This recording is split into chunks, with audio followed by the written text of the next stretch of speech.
machinery of the school operates. And I completely understand that for you, possibly, as parents, one or two children as well, but as parents, it's quite a scary time, and it's our job to make it less scary for you and hopefully make you see that things will be happening seamlessly both between now and September, when your children start, but then in the years that follow after that. I need to apologise for our location. Normally we'd be in a much bigger, more spacious room around the corner, but it's being renovated at the moment, which is why we're here this is the old dining room. So this is one of the 3 dining areas that we use during the normal school day. So the boarders are all having their dinner in their houses tonight. We've turfed them out, but a very, very nice venue in some ways. So my apologies for that. Do feel free, obviously, to get drinks, and we can have an interval, so free to go and get drinks then. If you need the loo, just out of the door, and then on the right, you'll see the loos through there. So there are effectively going to be 2 parts to this evening. By far and away, the most interesting and exciting part will be the first part, when Mr. Oliver, who is in charge of our English department at the school, is going to be talking to these 3 wonderful students, who he'll introduce to you in a minute, about their experiences of coming to the school and what that's been like. And hopefully that will be quite interesting to hear it straight from the donkey's mouth. We'll then have a little interval, and then after that there'll be a much more boring half when myself and some of my colleagues will talk about some of the things that we perhaps feel that you might be interested in knowing about. And hopefully that will fill you in on quite a few bits and pieces. Meanwhile, perhaps most useful of all, there are a load of really quite interesting people dotted around the room who I'm going to embarrass by asking them to stand up and wave at you. They are our various housemasters and housemistresses. So could the housemasters just stand up and wave? Some of them there, I'll introduce them by name so you won't remember their names, but this is a combination, actually all those 5 are boarding housemasters and housemistresses. And there are some day house mistresses around as well, I saw earlier on. So there are loads of people here who will hopefully be able to help you. And perhaps most important of all, he's hiding in the back, but this chap here is Mr. Backler, who he is in charge of Year 9. So he will be your go-to person for any problems in the classroom, anything. He's a really helpful person. So really, really worth getting to know and tapping into. So I'm going to hand over to Mr. Oliver and his 3. They're going to be talking for about half an hour or so. Then we'll have a break, chance to get a drink, chance to catch up. Thanks very much. Brilliant. Thanks very much, Mr. Chewson.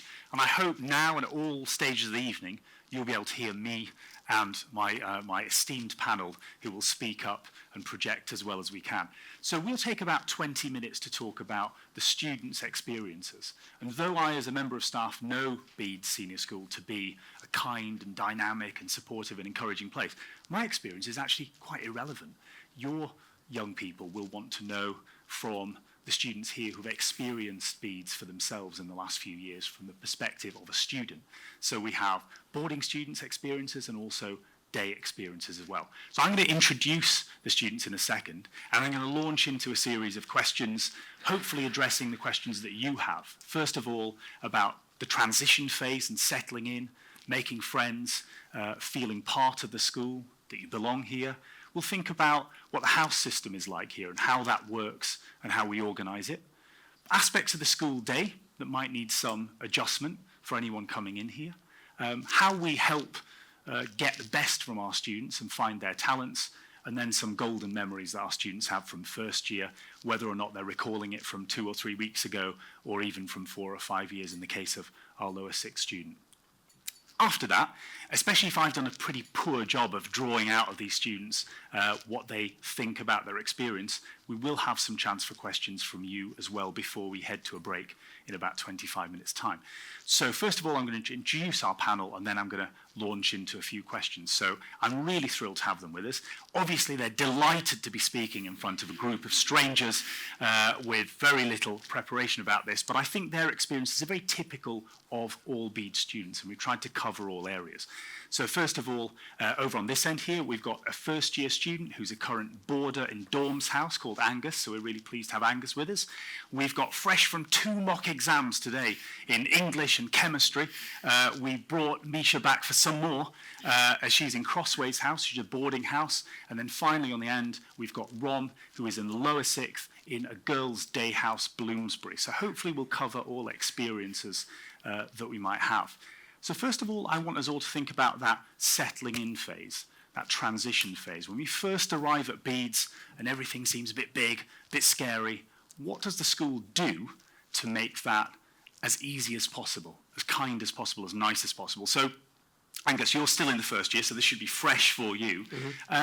What were those first few weeks like, and what did the school do to help you settle in? Because you were not coming in from Bede's prep, you were coming in from Texas, I think. You're coming in from overseas, not knowing anything about the Bede's Trust and the prep school.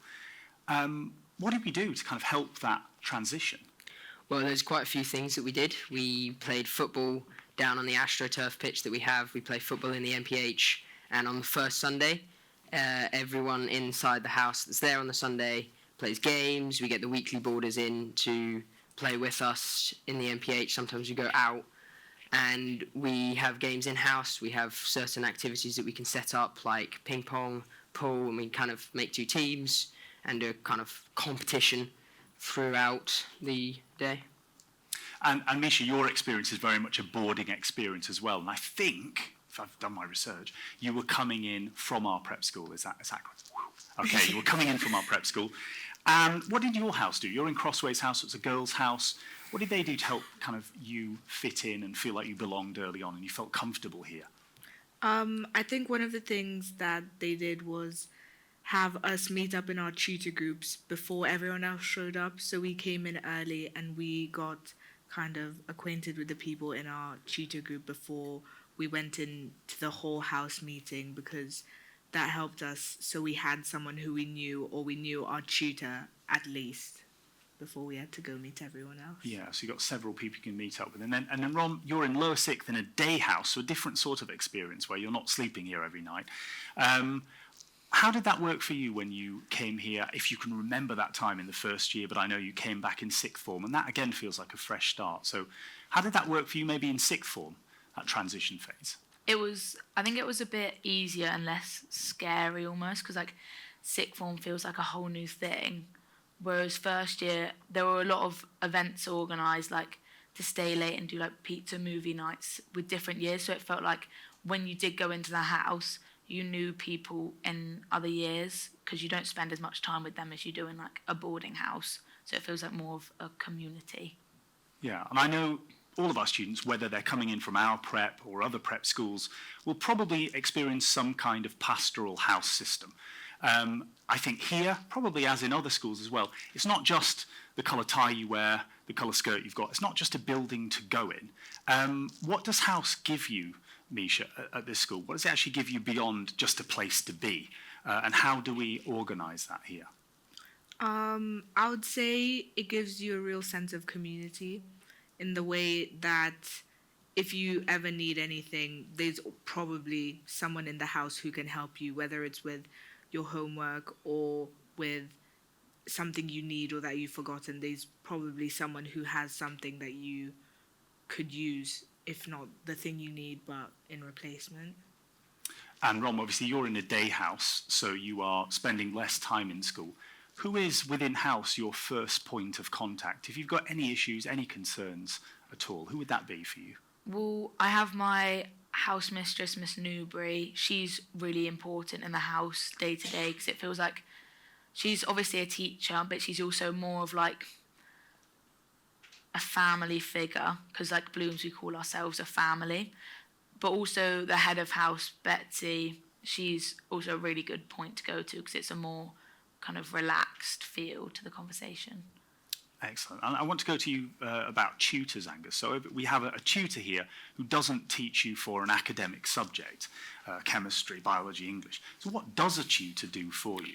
What kinds of problems or concerns or questions would you go to them with? Well, anything academic related, whether it's a question on how to do something if they teach the subject, or if it's trying to get something rescheduled, trying to get to talk to a teacher, you can kind of make sure that he knows or she knows, and then they sort it out for you on a teacher level rather than having just a student doing it. And if you have any problems with anything, that's the person that you can go to, and they kind of make you feel relaxed, supportive, and having people around you who can help you.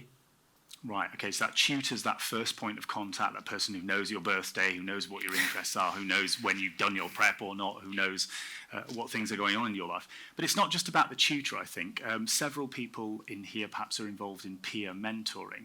Rom, could you tell us a little bit about what that is and the importance of peers within a house?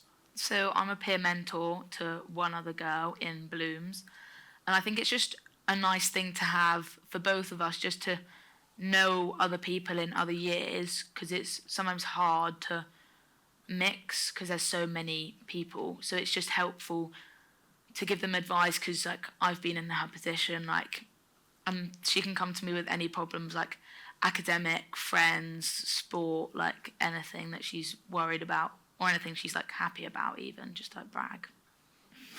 Of course, fantastic. So we can be a peer mentor, and we can be a mentee, and we can receive that support as well. So obviously, houses will help organisers. Bede is a busy place. I'm sure we'll find that if we're already involved with the prep school. Tell us a little bit about the Bede's day, when we start that day off, and especially when we're beginning, we could wander off anywhere and be in the wrong place.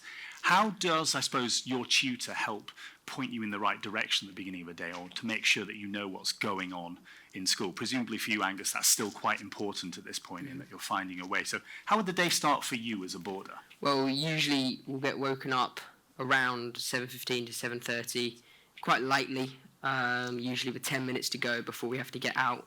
They give us a lot of time to get ourselves up, not make sure that we're just going out there and anything. Get yourself ready for it, and then we can go up to breakfast if we like. We don't have to get food, and then you have a good amount of time, 40 minutes, 50 minutes, depending on how fast you are, to get yourself into uniform, get yourself ready for tutor, and then from there he will, let you know the pupil bulletin, which is anything important that's going on in the week, in the day, anything that you might need to know in terms of events, classrooms being cordoned off for certain things, things you might have to look out for, anything like that. Okay, so probably I think one thing to mention, and we can talk about this later on, is we tend to use a little bit of technology in the organisation systems that perhaps we'll all use at work here at Bede's.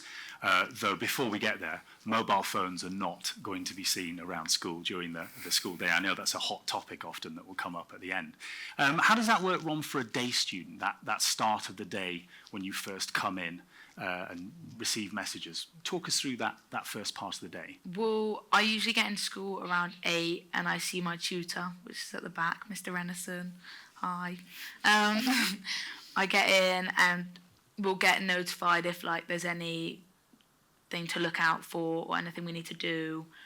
But in sixth form, it's more relaxed, and it's more kind of a chill time before our busy day.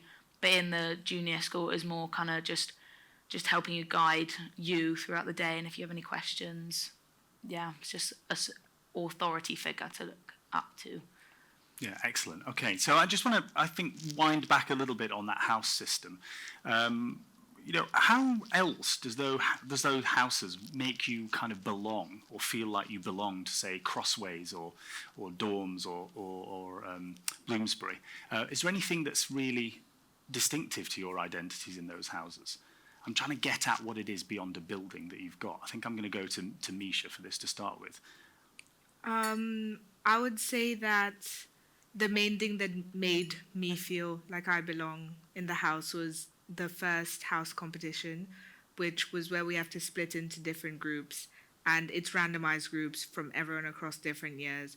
And I think that really helped because I met so many people that I wouldn't usually talk to inside the house, and we stay in those groups for that year.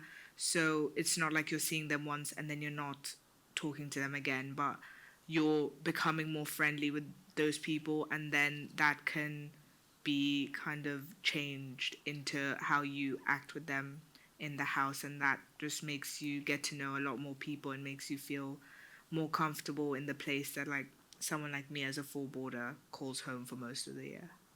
Yeah, and I think that word integration cropped up in our conversations when I met you earlier this week. Rom, how was that work in a day house where, again, people are spending less time together? Is there that same level of integration between year groups? I still think it's very, very mixed throughout. House competitions are a big way to socialise, and I also think it helps that when you do get into sixth form, you do realise how much you do need to socialise, and the sixth formers in Blooms are very like aware and like cautious to make sure that they are mixing and like integrating with the lower years to make sure that they feel comfortable and that they feel like they can talk. If they don't want to talk to a teacher about something, they can talk to someone that's also just as responsible and like that's gone through what they've gone through. Yeah, I want to extend on that theme of support, I think, which is probably a key thing, a key reason we're here. We go into the day after tutor time and we do our academic lessons, and we'll not go through the ins and outs of a timetable. But let's say I have a concern about a subject, or I have questions about a subject.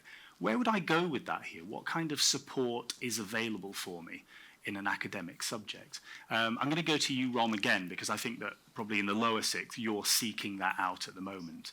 Could you say a little bit about what might be available for students in terms of academic support here? So nearer exam seasons, there's Saturday help sessions. There's also late stay all round all year, which are really, really helpful. There are late stay sessions that you can do a specific subject in, or you can just stay late to help you like try and really focus, because sometimes it's hard to focus at home.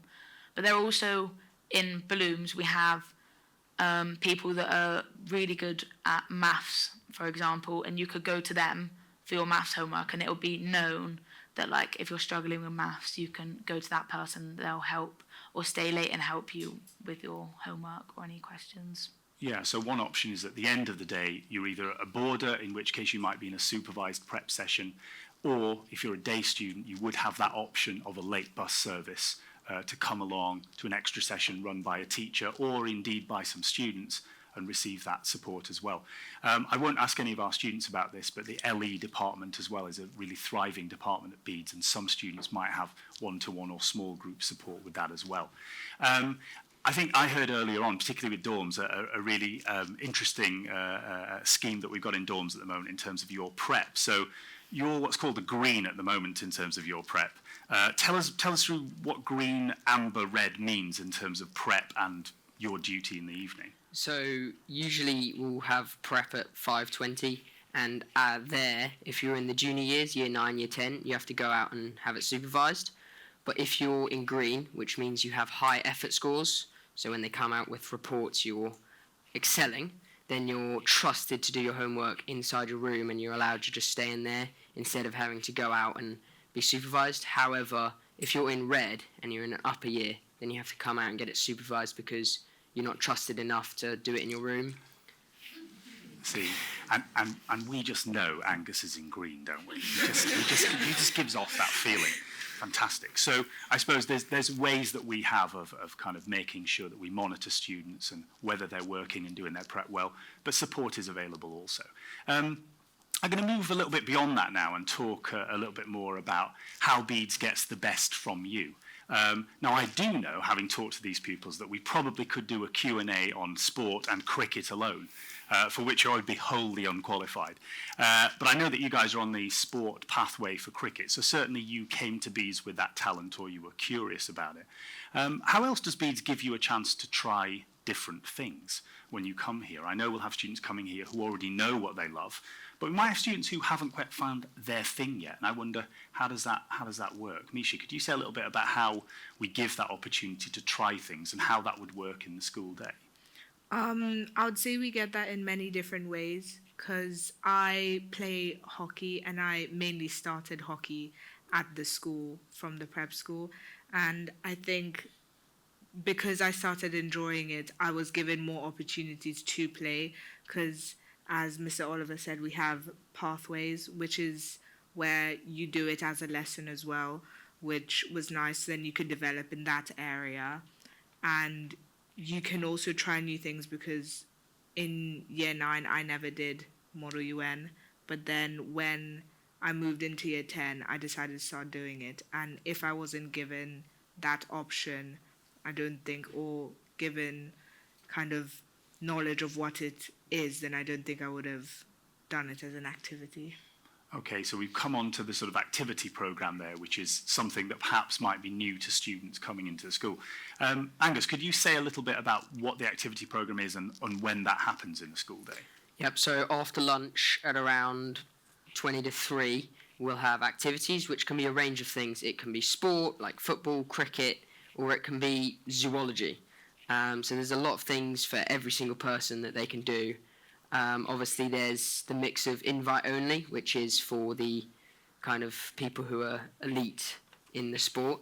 So it's for that kind of area. But then there's also ones where people can try it out if they're not as good or just curious and it's their first kind of time. And the coaches are really supportive with it.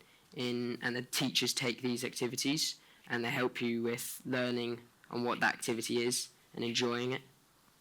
Okay, so there's that sense that we can try new things. I'm tempted now to ask, what is the strangest thing that you've done at Bede's that was kind of a bit unexpected before? So obviously, Misha, you did the MUN activity. It's a kind of debate activity that allows you to go away and experience and model UN, international politics, economics, history. Is there anything else that's unusual in the panel here that you guys have tried? I know your activities might be spoken for in terms of sport. Has anyone done the zoological society here? Which I've heard is absolutely fascinating. How about you, Rom? You've been all the way through Bede's. Is there anything you've done in your time here that's a bit wacky? A lot. I did D of E, which was pretty hard. I did jewellery making for a term, which I really enjoyed, but then I got put in cricket, which I'm not mad about, but yeah. Fantastic. If I was a bit quicker of wit, I would think of some interesting jewellery segue, but nothing's coming to mind. So clearly there's lots of opportunity here for students at Bede's, and that activity programme is probably going to be really crucial to helping students find their place in the school and their kind of niche areas in the school. In a second, I'm going to open up to some questions from the audience, and you can ask those questions about possibly blinding obvious areas of school life that I've neglected here. But I'm going to ask two more things first of all before I open up. What are those distinct memories from the first year that you have of really wonderful experiences that our students, and I can see them around the room, should be looking forward to ahead of coming here? It should be fresh in your memory, Angus. What have you got so far that you're already thinking is just a great time that you had? Yeah, well, on a Sunday night in dorms, which is exclusive to dorms, we're able to play house football, which allows you to integrate with upper years, see the game and have some fun there. And then obviously with house outings, so we'll go out with the whole house, do activities, eat food. I think this year we did trampolining, which was obviously really fun because we were able to integrate with upper years and learn a lot about each other where we wouldn't really see it inside the house. Yeah. Excellent. Before we all flock to join dorms, some of those things are available elsewhere as well. How about you, Misha? Casting your mind back a few more years, what are those experiences that kind of stick out for you? I would say my favourite thing or experience from year 9 is probably the OP trip, which is a week-long trip that we go on, and it's very interesting because we have to walk for our breakfast tokens and we have to go through quite a lot, but it's very fun because I got to meet a lot of people in my year that I don't think I would have ever known or have been friends with till now if I didn't go on the OP trip. Fantastic. And how about you, Rom, as well? Can you cast your mind back that far? I think just playing cricket for the first time, like properly, because I came to the senior school just predominantly hockey and tennis, and just like discovering cricket was just mind-blowing. Fantastic. I'm almost tempted to try it now, really, having heard that. I'm going to ask one final question, then we're going to take some questions from the audience. I've mentioned several things that I've touched upon that perhaps our panel of teachers will later on, about how we organise ourselves at the school, about how we use technology and how perhaps we don't use technology. But I'm going to ask our panel here one final question, which is, what's the piece of advice that they would give for the young people around the room starting here in September with a wonderful Bede's journey ahead of them? What will help them have a better time as soon as possible at school? So I'm going to go in reverse order here. I'm going to start with Rom. I'm going to finish with Angus. What's your piece of advice for our students joining us? Just like take everything in, because obviously there's so many opportunities, because it goes so fast. Like, I'm not old enough to be in lower sixth. Like, just make sure you make the most of every opportunity. Excellent advice, Misha. How about you?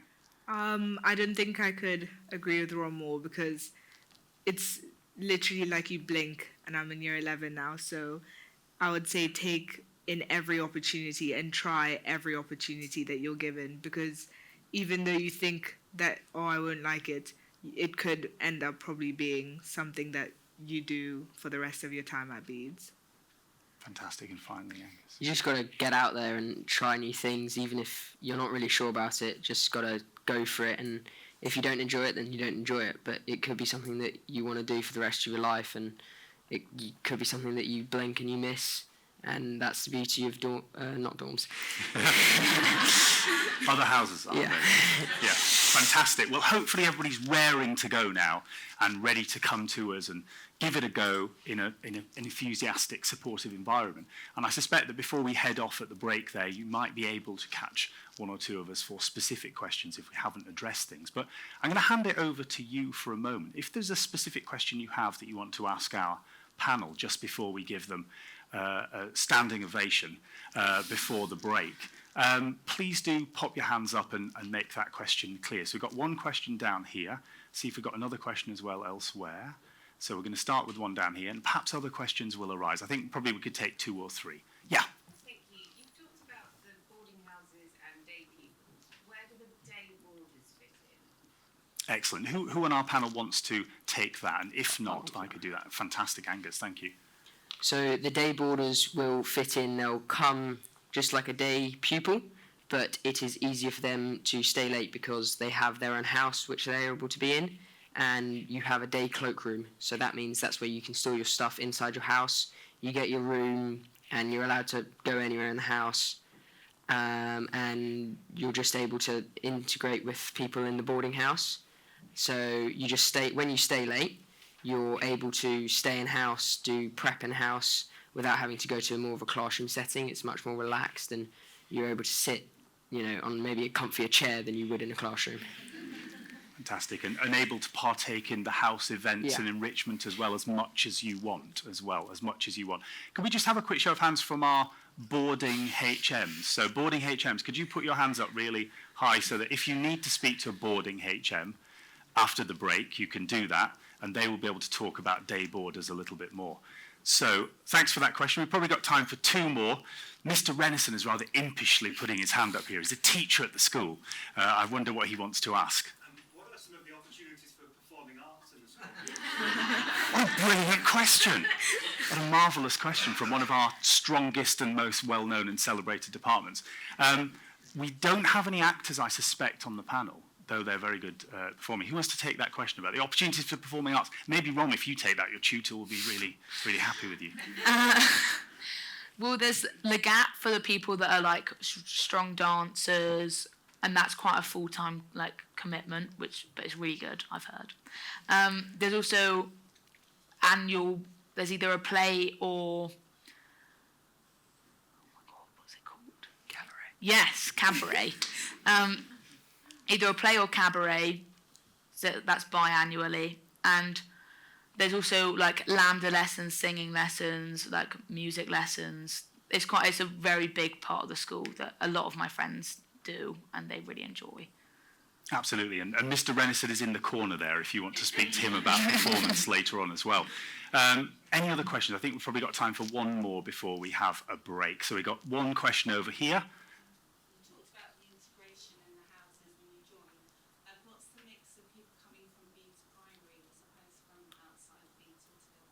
That's a good question. I'm not sure our panel would have the statistics to hand at the moment. Probably more of a sort of...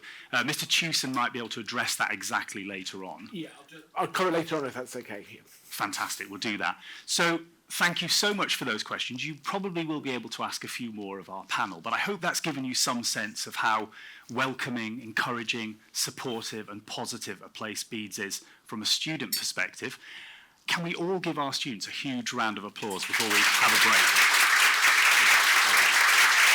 break? Right, folks. Well, thanks very much for coming.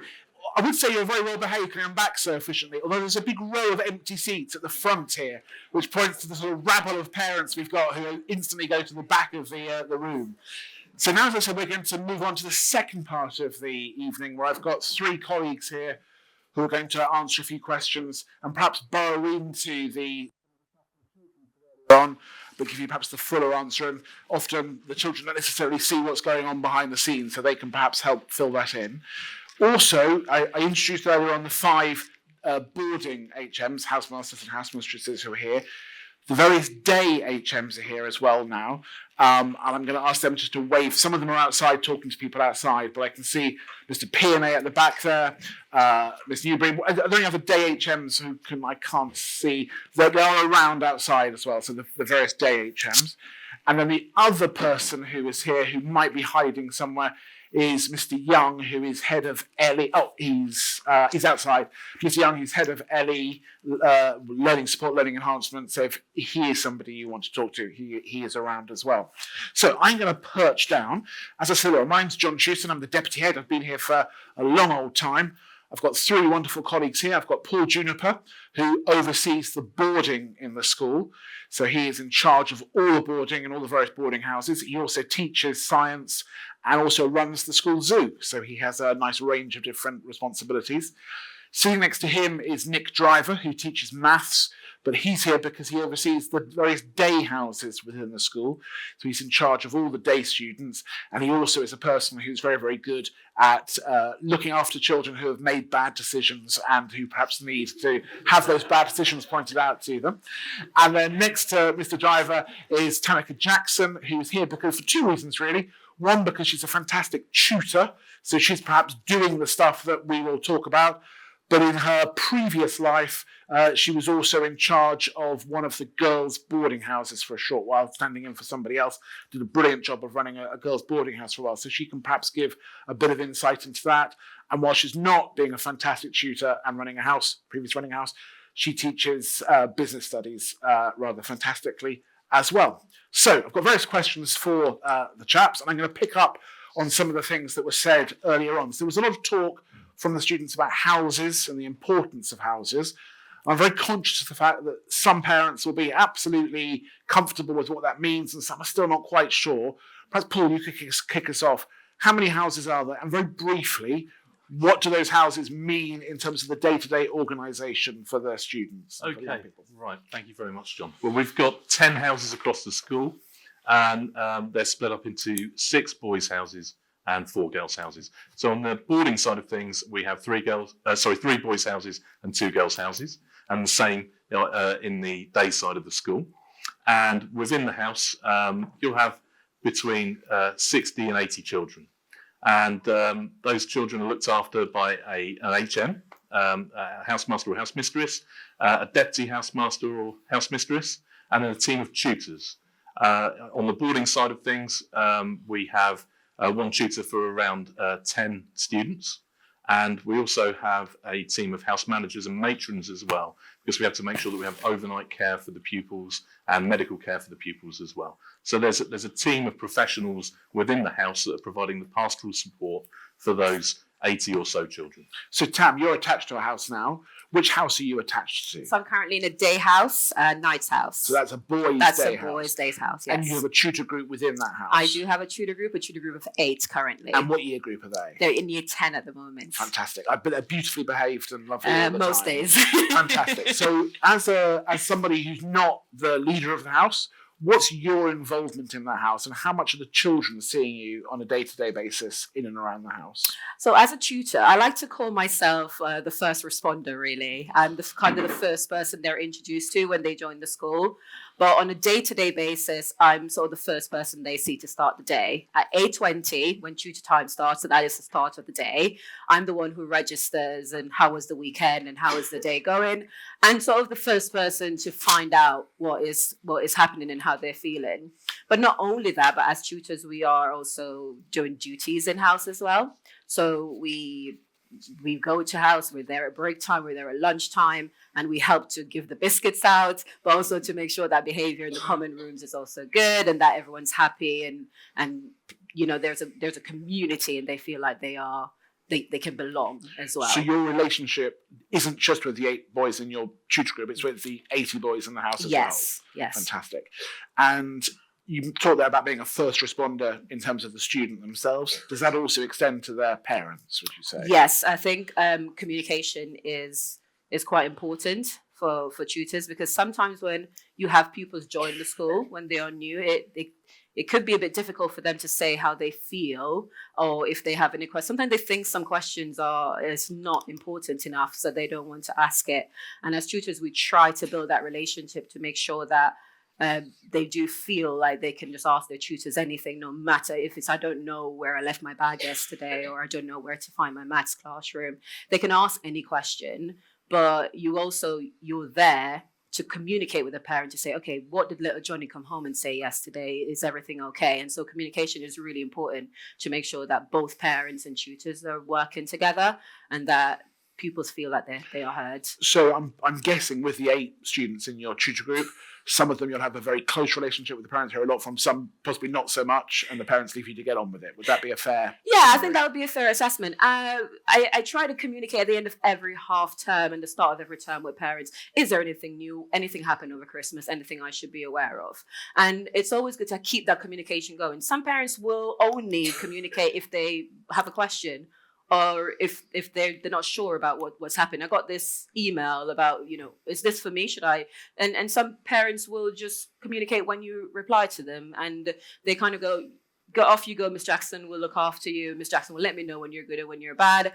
And it's a mix. It is a mixed bag based on different personality traits, I think. Fantastic. Brilliant. Thank you. So Nick, you are overseeing the day houses. And we had a bit of talk earlier on about day boarders and what that might mean. And Angus explained it a little bit, but perhaps from a parent point of view, they might not be wholly sure how that happens. So that's the first part of my question. But the second part of the question is there much difference between the houses? So being a day boarder or a normal day student obviously is a big difference, but is there a different flavour to the houses? So day boarders and different flavours to the houses. So a day boarder is a day pupil that is attached to a boarding house. They are expected to stay late on a regular basis. So Monday, Tuesday, Wednesday and Thursday, they're expected to do their prep in school. They might be able to go and do an academic session. And they have lots of other sort of things available to them, i.e. the house is open in the evening. However, the time of the day is no different. So a day boarder, whilst the expectation is you will stay, as a day pupil, you can stay late if you wish. So you can stay late to go to a late prep classroom or do one of those academic sessions. When I was an HM, that expectation was dependent on how the pupil was doing. We never had the red, amber, green, the RAG system or anything. But some pupils sometimes felt that, they didn't need to stay late. But after a conversation with an HM or a tutor and a parent, quite often it was decided that they would be staying late.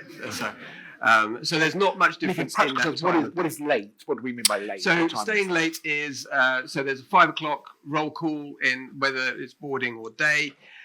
Those evening sessions start at 5:15 for everyone, and that's whether you do prep. There might be an academic sessions. Those prep and academic sessions last for an hour and 15 minutes until 6:30. Whether you're a day boarder or day, you can then go for supper. At 7:15, the day boarders will be back in their house. The boarders will be back in their house. The day boarders and the day students that stayed late can get the 7:15 bus home.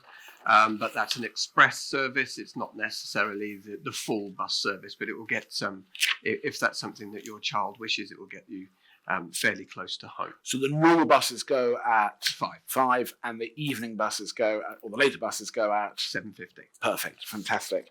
And you talked about the after-school sessions there. 103 after-school sessions going a week. Does a child sign up for those themselves, or how does that work? So the child signs up for those themselves through the late stay form, and they will sign up in the boarding community as well. Sometimes that might be a conversation with a tutor, would be, I know that you're a little bit behind on your history coursework or your business coursework. There's these sessions going on a Tuesday evening. We recommend that you stay. And so, so it's a choice that they make and they will sign up. But obviously there are adults at play.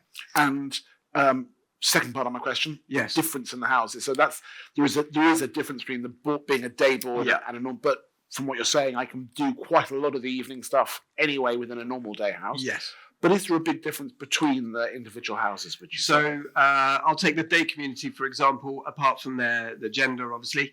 I would say, no, they all ultimately do the same thing, and that is to take care of your child in every way. So I'll explain it. If we're very good here on safeguarding and pastoral. If you've ever sort of read about safeguarding, they talk about this thing called, when things go wrong and they're in crisis, they do this TAC thing. This is called the team around the child. And that's the important thing. Here at Bedes, we do that from day one. That is the team around the child. There is a tutor, there is an HM, there is a house, there is medical provision, welfare, matrons.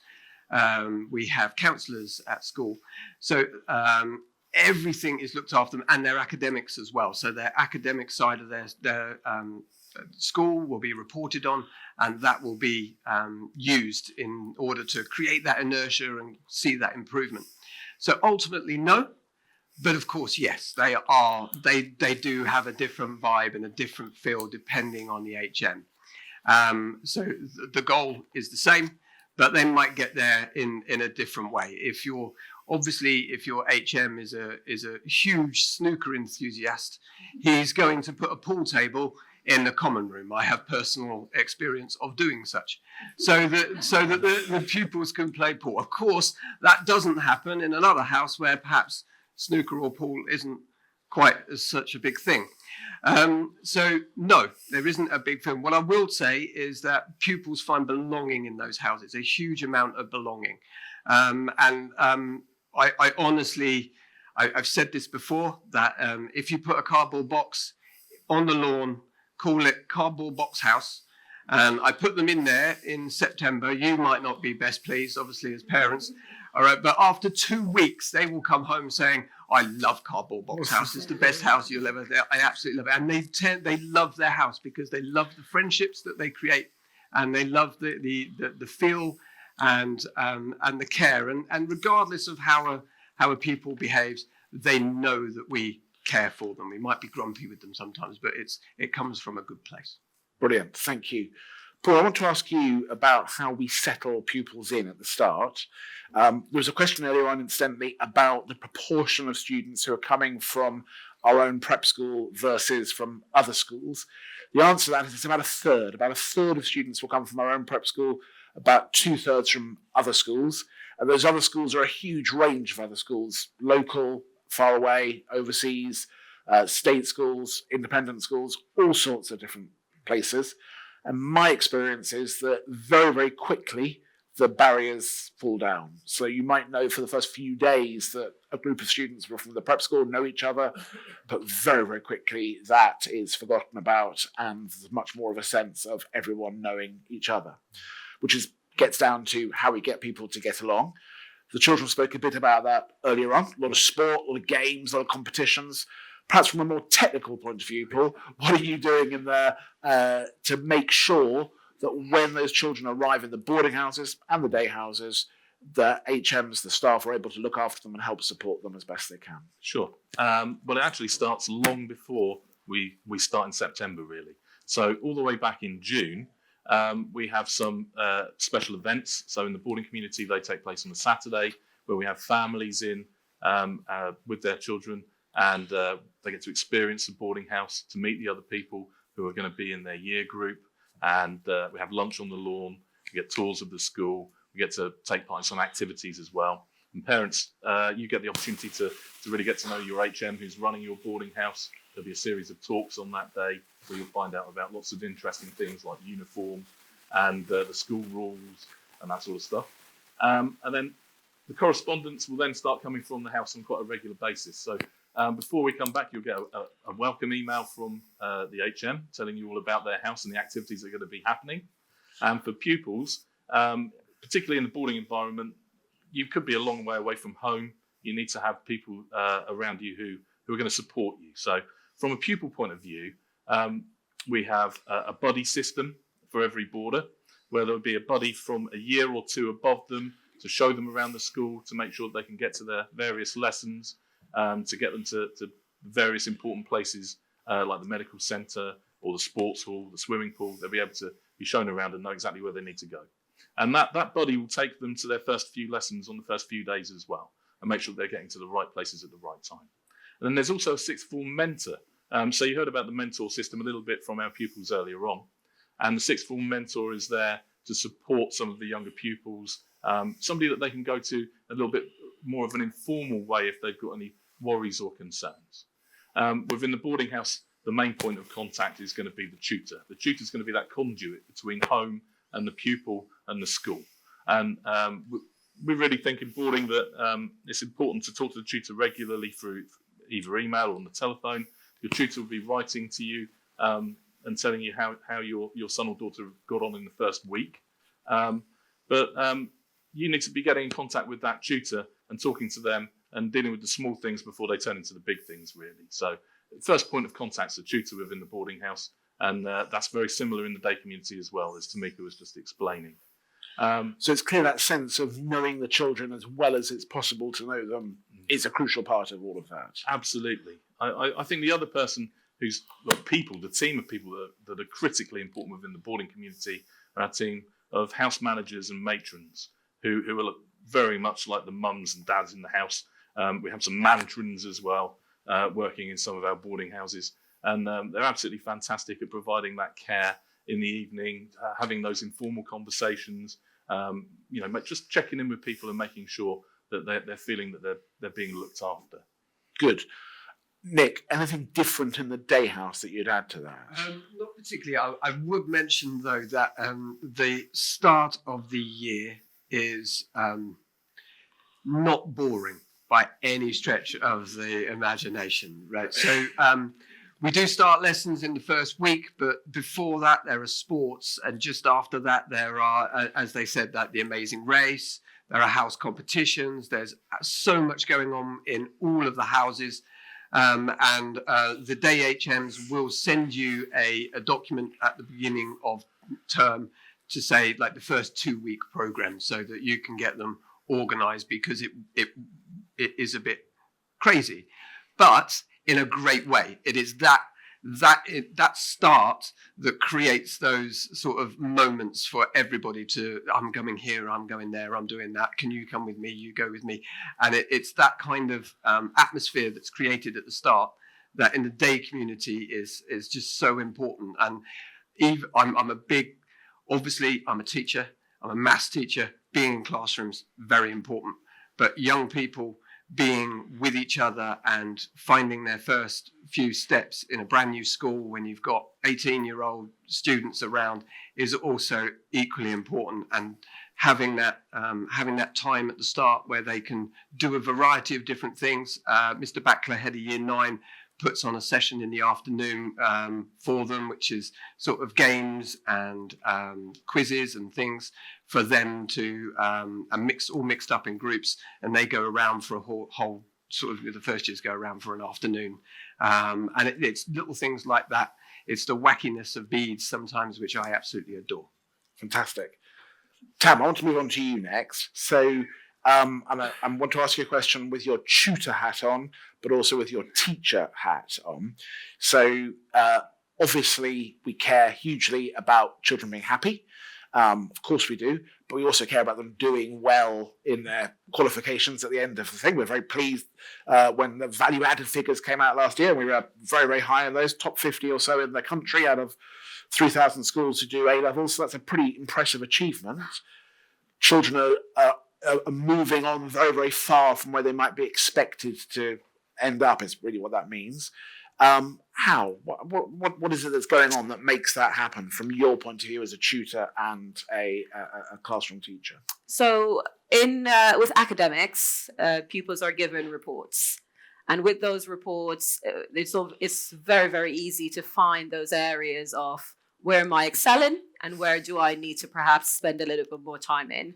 And as a tutor, I am the person who gets those reports first, to go through them with the pupils and to ensure that they are aware of their efforts in lesson and what those efforts, how it equates to different attainment grades.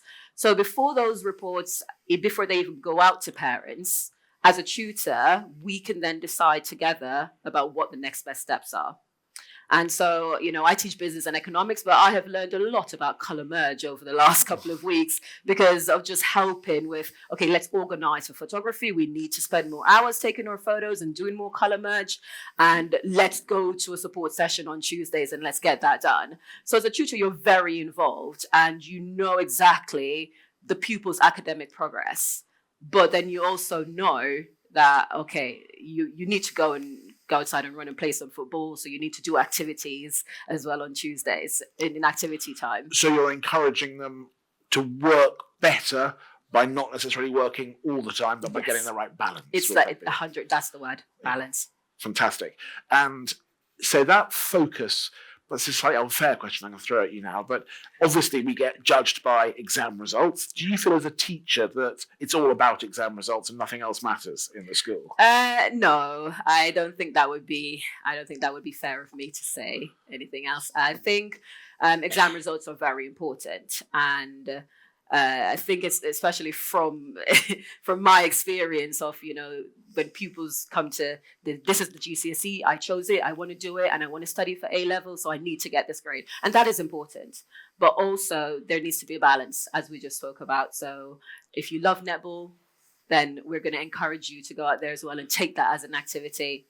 And that's also equally important. And if you want to do legat, or if it's drama, if you want to explore different things outside of that, that is important. But there's got to be a balance, because we test our pupils, and if we know that you should be working towards a certain grade and you're not at that level, then we will encourage and we will ensure that they're getting the very best. They're getting the very best from their efforts.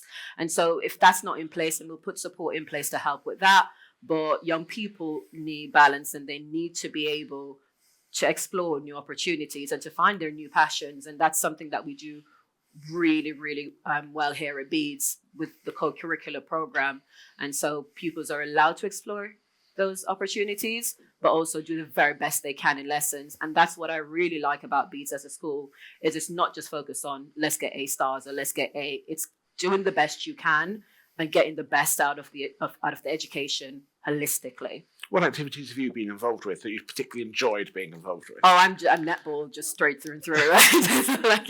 I'm a big netball fan. I play and I coach, and I also run a business enterprise activity as well, where pupils love coming and setting up shop, and they go outside and they sell their little sweets, and I made a profit, and what does that mean? How did you calculate that? And it relates back to the classroom as well. And so I do lots of practical activities like that, and then netball is my main sport. Fantastic. I want to move on to talking about the way we look after children's well-being, both when they've started the school, but through the duration of the school. There's a lot of awareness, perhaps, of the struggles that some young people have. The mental well-being is, I spent 20 years working as a teacher and never once talking about mental well-being. And now, I would say over the last 10 or 15 years, it's something I give a huge amount of time and attention to. Paul, from a house point of view, both boarding and day, how are we looking after students' mental well-being? Partly by playing netball or snooker, maybe, but how are we making sure that children are able to thrive and prosper in a very difficult world? Okay, so we have a very extensive PHSE program that during tutor time and during dedicated lessons as well, where pupils are taught about a lot of the challenges that are going on in the world and how to overcome some of those as well. Alongside that, we have an awful lot of support that's in place, both within the boarding houses, the day houses, and with our health and wellbeing centre. So we have some dedicated counsellors on site who can help our young people if they get into a particular struggle and they need that kind of support. We have a fantastic safeguarding team who are looking out and monitoring trends across the various issues that are coming up, so that we can be proactive in the way that we tackle those issues across year groups, across different cohorts of pupils, across different people's experience. So Paul, so you talked about the safeguarding team. Safeguarding is one of those phrases that we use all the time. I'd imagine for a lot of parents, it's one of the, not quite sure what you mean by safe. What do you mean by safeguarding and the safeguarding team? Okay, so the actual safeguarding team is headed by our Director of Safeguarding, Mrs. Hodge, and then there are a team of deputy designated safeguarding leads, which myself and Nick are two of, and there are two more DSLs as well at the senior school. And we're looking to support pupils in terms of staying safe online, making sure that they're not making poor decisions online, and if they do, helping them to overcome those, helping them to negotiate difficulties within their friendships, helping them to maintain good levels of welfare and positivity when perhaps they're feeling down.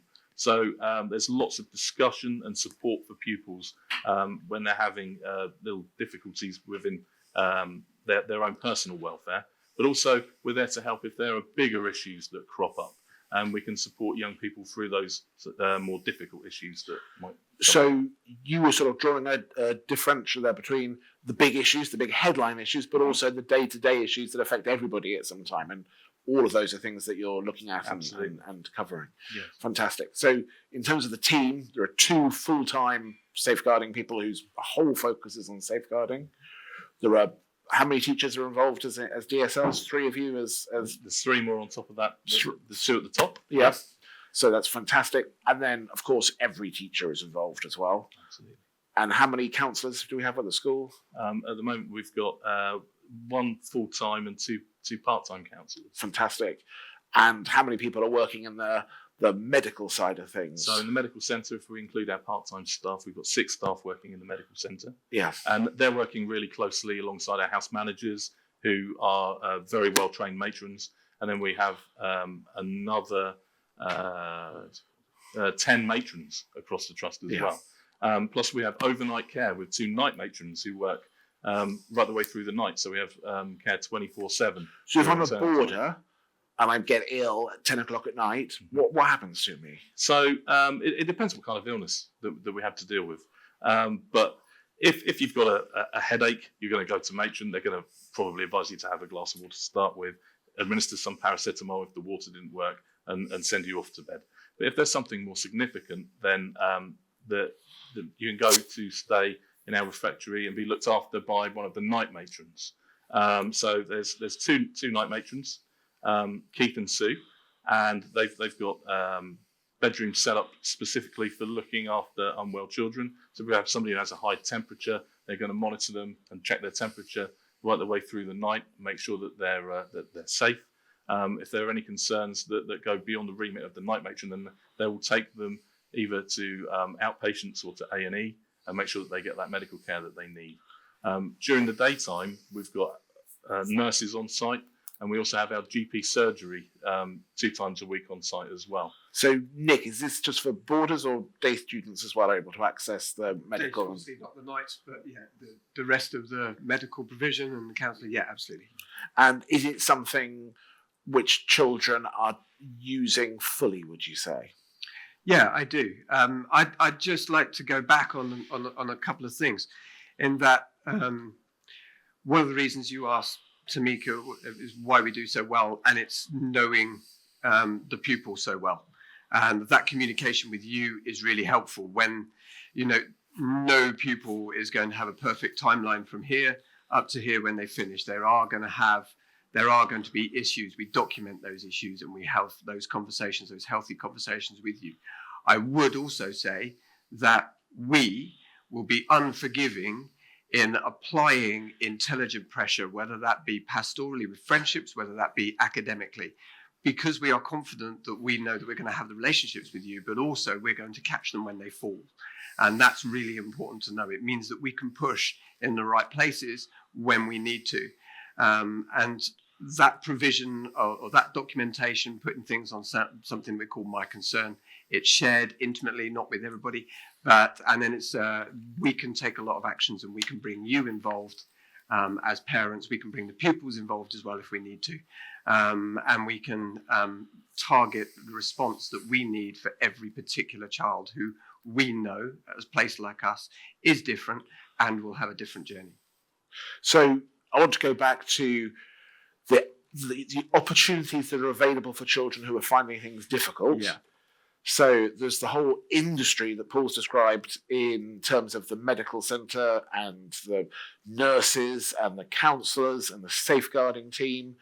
There are the tutors that Tam has talked about, the various staff in the houses, the various people who are working in the boarding houses and the day houses.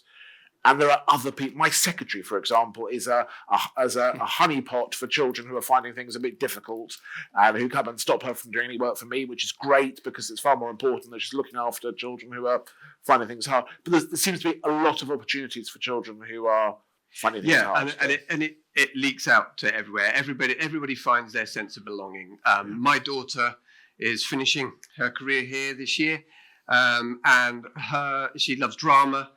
She loves sport and she loves drama. But when hockey wasn't going so well when she was in year 9, her drama teacher turned around to her and said, "Don't worry, you can be part of our team." And it's that kind of that sense that actually when you've got those other areas of belonging, and when Romilly spoke earlier, the sixth form girl, about taking every opportunities and finding those spaces, it's because we're all involved. All of the staff are involved because somebody will have that niche. They'll own it. And even as a classroom teacher, you might be a favoured classroom teacher, someone who's just kind of like, I can imagine Tamika's quite cool compared to me, but like but you will go and speak with your members of staff, your favourite teachers as well. And if they happen to be in a particular direction of something that you love, and that might be, of course it might be sport, of course it might be art, it might be also history. And so you might love your history teacher because they'll stop and they'll talk to you and they'll get to know you and they'll talk about, interests that you both share. So a pupil sometimes will go to the person that you wouldn't necessarily create a structure for. The fact is that, all the teachers here are well trained and they understand kids. Brilliant. I've got 3 quick-fire questions, one for each of you. I'll start off with you, Paul. Weekends. Day children have gone home for the weekend. There's a lot of boarders left here. What happens to them at the weekend? Right. We've got a really busy weekend here, actually. So it's a relatively relaxed start in terms of in-house breakfast on a Saturday. And that's followed activities that have taken place on a Friday night. So on a Friday night, we have buses going off to do various activities like the cinema or laser quest or that sort of stuff. And we also have the MPH open, which is a multi-purpose hall where there's various sporting activities taking place on a Friday night. And there are sometimes trips out to restaurants and things like that as well. So lots going on Friday, in-house breakfast on Saturday, and then we have our Saturday morning activities program from 10 till 12. And that ranges from fixtures and sporting activities to the zoo being open and various other clubs taking place. And then around examination time, there are also some extra sessions that run on a Saturday morning as well. So you can get some academic support on a Saturday morning as well. Saturday afternoon is much more relaxed, although there are shopping trips that go out to the cultural capital of the South, Aylsham, and you can go to Eastbourne. And Lewis is very nice. There's a Lewis trip as well. So there's opportunities to get out and get a coffee, or maybe the boarders want to go and do a little bit of shopping. And then there's loads going on in the evenings now as well. So we have our Saturday evening activity program. This week it's Daughter House. Miss Weston Betts, what are we doing on Saturday night? Just dance. So there's an activity that the boarders can sign up to in Daughter House, and they'll be able to go over there and have some fun. Or they can stay in their own boarding houses, and there'll be film nights and things going on over there as well. And then Sunday, there's more stuff going on. So on a Sunday, we normally have a very nice brunch. It's the best meal of the week. It's really fantastic. And then after brunch, then there'll be buses that are going off to maybe the sort of trips that are slightly further afield. So sometimes we do a Thorpe Park trip or a big trip like that. But more often than not, it'll be something like a Blue Water trip or a trip into London on a Sunday. And then weekly boarders return by 8:30 on Sunday evening, and then we have our house meeting on Sunday evening. Then everybody's in-house getting ready for the week ahead, and then we're back into it for Monday morning. Fantastic. So a busy old time, basically. Yeah, it's pretty busy. Tam, one of the things I get most correspondence about from parents is about phones. And I recently sent something out to parents. Normally I get ignored by parents when I write to them. I sent something out about phones and I had 48 responses, which was a record. Just talk me through briefly from a teacher's perspective, what is the ruling with phones around the school? So no phones in lessons, no phones in common areas. And we talk a lot tonight about community and sense of belonging. And I think it's quite easy for young people to create that community on social media. And we want as a school to be a little bit more present, I think, to be a bit more sociable. And it's easier to build a community in houses when people talk to each other face to face rather than just Snapchat each other. And so in lessons, it's no distractions, no phones out. You can have your phone on your person. I hope I'm getting that right, but you cannot get it out. Unless you're asked by the teacher, if in my sixth form lesson they need to time themselves reading the case study like we did today, then that's fine. But on a whole, no phones out in common rooms and no phones around school or lessons. Fantastic. And that's something that we're constantly looking at. And the reason I've had all those responses from parents is because it is something we're constantly poking and prodding and seeing if that's the right way forward and whether we should take phones off children in the morning and so on and so forth. So it's a fluid situation. I don't think it's a huge problem during the school day. You don't see phones out and about, and I probably get 7 or 8 confiscated a day, which from 800 students isn't a huge number. So it's not a massive issue, but it clearly is an issue. Nick Driver. Nick is an extraordinary human being in lots of ways, but one of the things that makes him extraordinary is he doesn't eat any vegetables at all. But Nick, I want to ask you about food. Food's obviously very, very important. Just talk me through the food situation here. You've had 2 children who have come through the school. What's the food like? And when do the children access it? And so on and so forth. Before I answer that, he knows I live in Housham. Breakfast is there in the morning. So I run the food committee. So one of the things I do in school is pupil voice. I'm passionate about pupil voice. We have 8 committees in the school. We have a new committee that started in the last year called Her Voice as well, which is a platform for girls to be able to speak up and talk about girl issues, which we felt was really important. I run the food committee, although I don't eat cooked vegetables. I don't know how I got the job, but yeah, it's something. Breakfast is, so it means that if there are complaints, the committee receives them. Very little complaint about breakfast, apart from hash brown Wednesday. They would like to see more hash brown Wednesdays. I've explained to them that it's called Wednesday and there's only one of those a week, but yeah, you can have a cooked breakfast, you can have a continental, you can have cereal, you can have the variety is extraordinary. Lunch has improved, I will say that, over the last 3 years. We used to get, I don't know, maybe 1 or 2 complaints a week, and this year I can count on one hand the number of complaints the committee have had about food at lunch. They have, there's always sort of a meat selection, there's always a vegetarian selection for a full meal, there's always a pasta, there's always baked potato, and there's also a salad bar. I mean, it is quite extraordinary. It is really good. We also have something called Grab and Go, which isn't available to everybody every day, but there are occasions where you may just want to go and very quickly rather than go into full service, which I'm not a fan of. I like pupils to actually sit down. Again, it's being present. It's an opportunity for them to sit with their mates and have a chat at lunch over a meal. But they can go and grab and go. So they might go and grab like a chili in a pot or something like that and some Doritos or whatever. So that's very good. And then in the evening, there is a supper provision. Supper isn't in-house, so the boarders come up here and the day pupils that stay late to have supper. And again, there's a good meal. The variety isn't the same as lunch, but actually there is quite a lot to choose from, and very, very little sort of complaint really. We sometimes get a complaint about house lunches, which can be a bit samey sometimes. So that's something that we're changing at the moment. We're looking into how we might change that.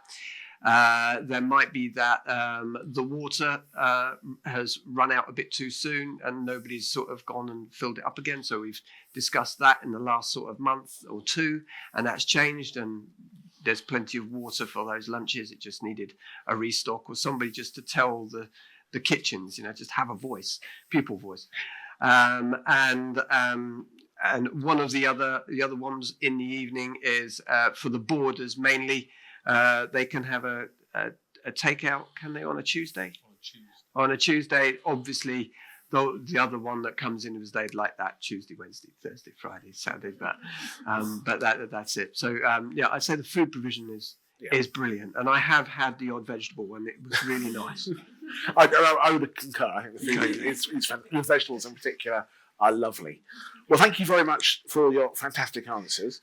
I just wonder whether we've got any questions from the audience that people might want to ask the panel, or whether people would prefer to have a chance to talk to the various teachers who are here and the housemasters and housemistresses who are here.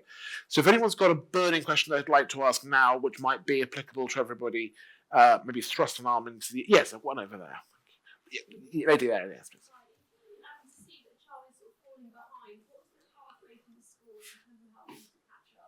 Tam, I'm going to throw that one to you because that's very much a tutory sort of a question. If a child's falling behind, how do we help them catch up, basically? We've got a wonderful head of years here, and in most cases, if pupils have been spotted on an academic report that they are not sort of performing to the best of their ability, the first intervention is normally to have a conversation with the teachers to find out what's happening in that classroom. That is my role as a tutor.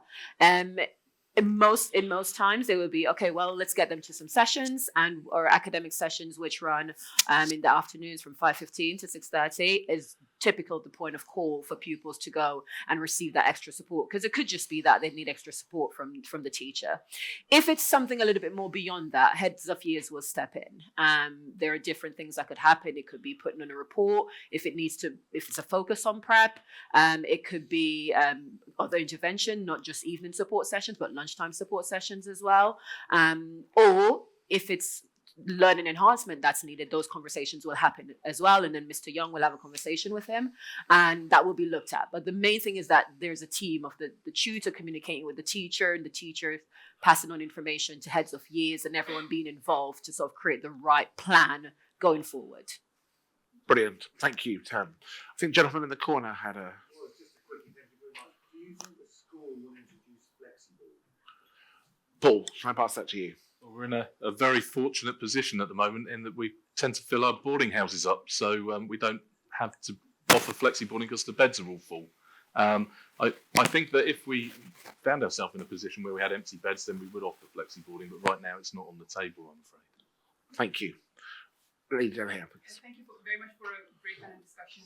Just a quick question on when would the GCSE subject choice discussion, when would that start? Okay, so during the whole of the first year that you're here, this is a question that is a very, very relevant one actually. A student is having a taste of all the various different subjects that they might choose for their GCSEs. So the part of the job of the first year is to open people's eyes. We heard the students earlier on talking about the need to take all those opportunities and to try things. And that's very much what the first year program is trying to do. At about this time of year, you're then making your selections for the GCSEs that you're going to end up doing. You'll have lots of very, very exciting sessions with someone like me talking through the process that is involved with choosing GCSEs. But the discussion is an ongoing one through that first year as students get a chance to take subjects they haven't taken before. They spend a day doing business studies, for example, because that's not part of the curriculum, but they have a day doing it so they can get a taste of that. And hopefully by the time they're making that choice, at the turn of the year, they're beginning to get a clear sense of what they might enjoy and might want to have a chance to do. Thank you. Wonderful. Well, let's give these three wonderful chaps a round of applause. They deserve it, I think.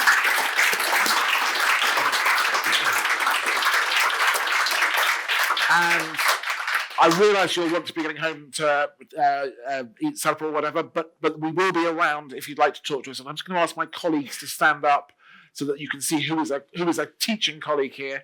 Stand up, Mr. Peony, and others. So there are various different HMs here. They're about to appear. They've been hiding in there, avoiding me talking. This is Mr. Backler. Mr. Abram, one of the day housemasters there, Miss Newbury in the pink jumper, Mr. Pandawana, they're both day HMs. Mr. Brown is a boarding HM. There are millions of them. Mr. Waterhouse is a day HM. Are you the last one, Mr. Waterhouse? Fantastic. Oh, there's someone, who's that behind you? Miss Dove there behind you, who is one of the assistant heads who's overseeing people welfare, so a very important person as well. And I mentioned Mr. Young earlier on, I don't know if he's around, he'll be somewhere, who is in charge of learning enhancement.